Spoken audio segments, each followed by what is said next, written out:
सिंहासन 32 है। कहाँ से आया सिंहासन? कौन थी 32 पुतलियाँ?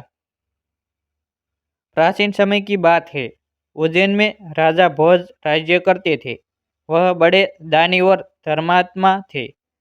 उनके बारे में प्रसिद्ध था कि वह ऐसा न्याय करते कि दूध और पानी अलग अलग हो जाए।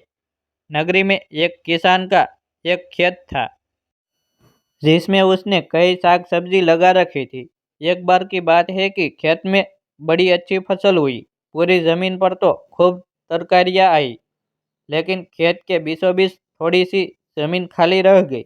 हालांकि किसान ने उस जमीन पर भी बीज डाले थे, लेकिन वहां कुछ नहीं उगा।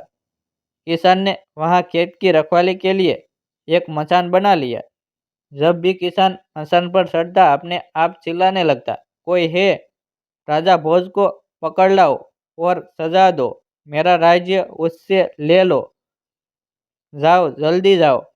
सारी नगरी में यह बात आग की तरह फैल गई और राजा भोज के कानों में पहुंची।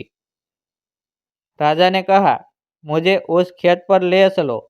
मैं सारी बातें अपनी आंखों से देखना और कानों से सुनना चाहता हूँ।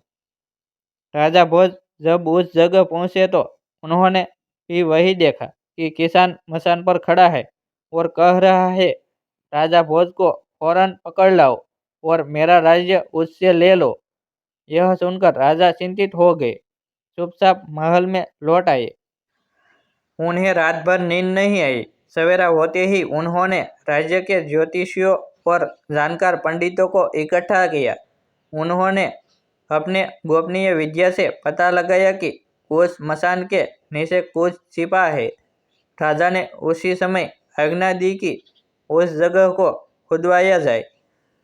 खोदते खोदते जब काफी मिट्टी निकल गई तो अचानक एक सिंहासन प्रकट हुआ। सिंहासन के चारों ओर 8-8 पुतलियां, यानी कुल 32 पुतलियां खड़ी थी। सबके अचरज का ठिकाना न रहा। राजा को खबर मिली तो सिंहासन को बाहर निकालने को कहा, लेकिन कई मजदूरों के जोर लगाने पर भी वह सिंहासन टस से मस न हुआ। तब एक पंडित ने कहा कि यह सिंहासन देवताओं का